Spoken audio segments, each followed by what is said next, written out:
Hello there, boxing fans around the world. Thank you very much for joining me today on Talk and Fight. We've got all the news fit to print.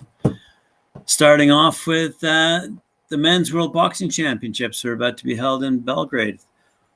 Yes, sir, the AIBA has announced the Men's World Boxing Championships has not only unveiled the logo of the tournament, but that the official opening ceremony and draw are scheduled for October 24th, and the finals are scheduled for November 5th and 6th of this year. So good to hear they A, have a logo, and B, they have a big tournament scheduled. AIBA President Mr. Umar Kremlev stressed the importance of the event in Belgrade. Quote, "This is the main tournament in our calendar for the year 2021.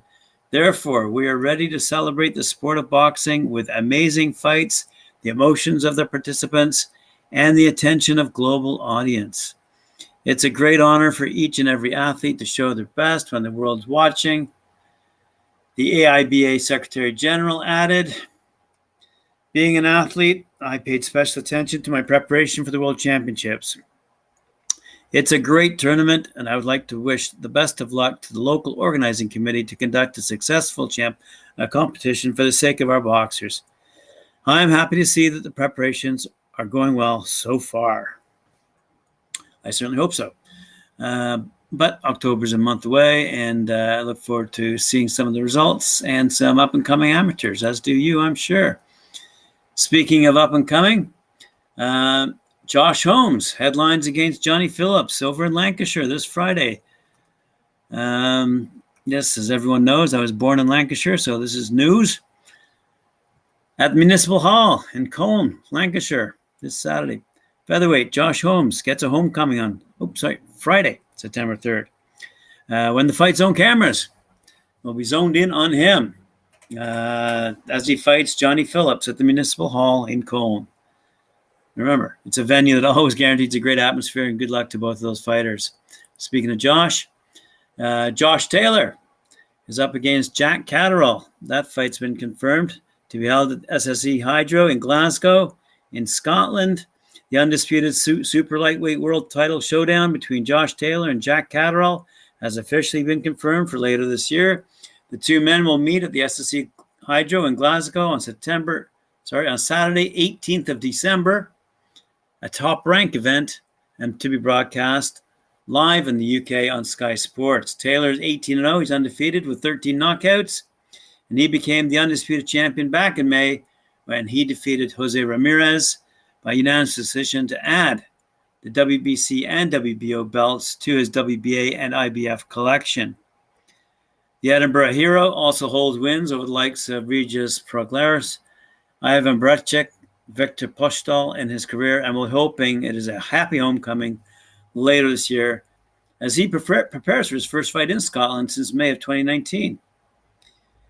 He now has his long-awaited battle against mandatory challenger Caddell, who's 26-0, also undefeated with 13 knockouts, who has won a number of belts during his career, including the British WBA Intercontinental and WBO Intercontinental and WBO European Super Lightweight titles. Caddell has had plenty of success in all British showdowns in the past, earning wins of the like of O'Hara Davies, Tyrone McKenna, Joe Hughes, and Tyrone Nurse.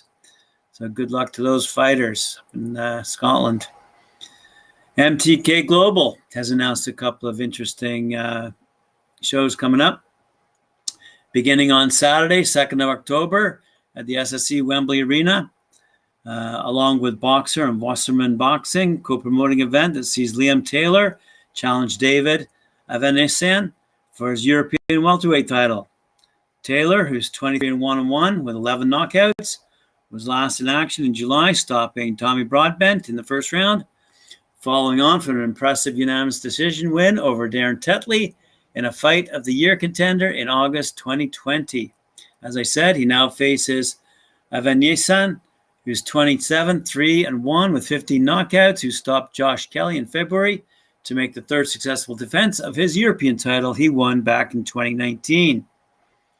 Steve Ward also returns, taking on Mikhail Lawal in a cruiserweight battle, Ward is 13-1 with 4 knockouts, and he won his cruiserweight debut last September with a points victory over Yon Valu, and who now collides with the unbeaten Lawal, who's 13-0 with 7 knockouts. Our boxing attention then turns to Saturday, 16th of October at the Utilita Arena in Newcastle as Hughie Fury faces Christian Hammer in a heavyweight showdown, while Savannah Marshall defends her WBO middleweight title against Lolita Muzea. Fury, who's 25-3 with 14 knockouts, last competed in December, defeating Maurice Wach by unanimous decision, and now turns his attention to Hammer, who's 26-7 with 16 knockouts, and who has shared the ring with the likes of Tyson Fury, Alexander Povetkin, and Luis Ortiz. Marshall, who's 10-0 with 8 knockouts, is making the second defense of the world title she won with a stoppage victory over Hannah Rankin in October, going up against fellow undefeated fighter Mozea, who's 16-0 with 8 knockouts. Elsewhere on the card should be noted, local hero Louis Ritson makes his return to the ring, plus Mark Dickinson makes his highly anticipated professional debut. Ex-British champion Ritson, who's 21-2 with 12 knockouts, is hoping to return to winning ways after coming up short in his world title final eliminator against Jeremias Ponce in June. Former amateur star Dickinson enters the paid ranks for the first time, looking to repeat the fantastic success he had during his time with Team GB. And speaking of MTK, they've also signed a young lady, Nina Hughes. MTK Global is delighted to announce the signing of 4-time ABA national champion Nina Hughes ahead of her plans to turn professional. Hughes has had an incredible amateur career, becoming part of GB Boxing, whilst also representing England in tournaments across the world, with her standout achievements for her country, seeing her win a gold medal at the Queen's Box Cup in Germany, along with a gold in the GB Elite Three Nations competition. The Essex fighter also won several gold medals at the Haringey Box Cup and other box cups around Europe. She's now ready to take the next step in her career after teaming up with trailer Kevin Lilly and turning professional with MTK. Hughes said, "I'm really excited to join MTK Global. They have so many successful boxers, and they give them a great platform. It feels really good to now be on the same team as some talented world champions, including, by the way, Savannah Marshall and Chantal Cameron." Speaking of Scotland, Kynoch Boxing Management are delighted to welcome Scottish welterweight champion Stuart Bert to their team. Stuart has built a professional record of 13 wins, 2 losses, and 1 defeat, and 1 draw since turning professional, on the back of a stellar amateur career. That's 13, 2, and 1. He is the reigning Scottish champion and has his sights set on pick up more titles. Sam Kynoch commented, "Stuart is at a stage in his career where he needs to get a bit of momentum and then straight into the mix for titles. He has the experience and pedigree behind him already, and he has the hunger to go on and pick up more belts." Stuart's training camp is now underway with Joe Ham Sr. as he prepares to take on unbeaten CJ Wood at Trump Turnberry on Friday, the 29th of October. And I'm pretty sure that's the day before Dillian White returns to the ring as well. In other news, the WBA has announced its Boxer of the Month. Guess who? Cuban Yordenis Ugas was named Boxer of the Month by the World Boxing Association thanks to his great performance on August 21st against the legend Manny Pacquiao, while Joshua Franco received the honorable mention for his victory over Andrew Maloney.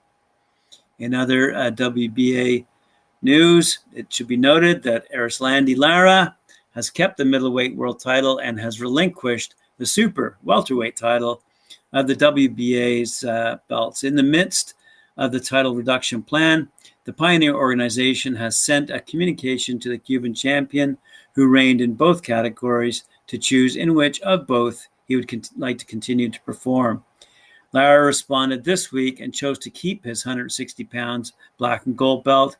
This leaves the 154 championship vacant, and the only current world champion in the division is Jermell Charlo.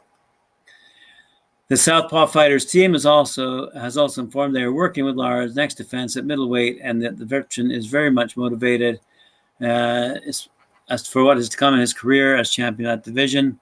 Erslandy is one of today's great WA champions, and the organization is anxious to see him defend his belt with the good boxing that has always characterized him. Finally, Katie Taylor is set to return to the ring this week at Headingley Rugby League Stadium in Leeds, England, to defend her WBA, WBC, WBO, and IBF crowns. The Irish woman is best pound-for-pound lightweight fighter in the world today and is looking for a new victory in her successful career. After dominating as an amateur, she is doing the same at the professional level and is the face of women's boxing in the world today. In her most recent fight, she dominated Natasha Jonas by unanimous decision during a hard-fought battle against a great opponent. On the other side is Jennifer Hahn, a veteran who is a former world featherweight champion and has now moved up a division to take on new challenges. She comes in with 8 straight wins and little to lose in this showdown. As you might expect, various promotional activities will take place this week, and on Friday will be the official weigh-in ceremony. Taylor is undefeated in 18 fights with 6 knockouts, while Hahn has a record of 18 wins, 3 setbacks, 1 draw, and 1 knockout. Good luck to both those ladies. This is going to be a great fight. I will be watching it. That's all the news fit to print. Thanks for joining me. Appreciate it. Remember to like, share, subscribe. We'll see you tomorrow.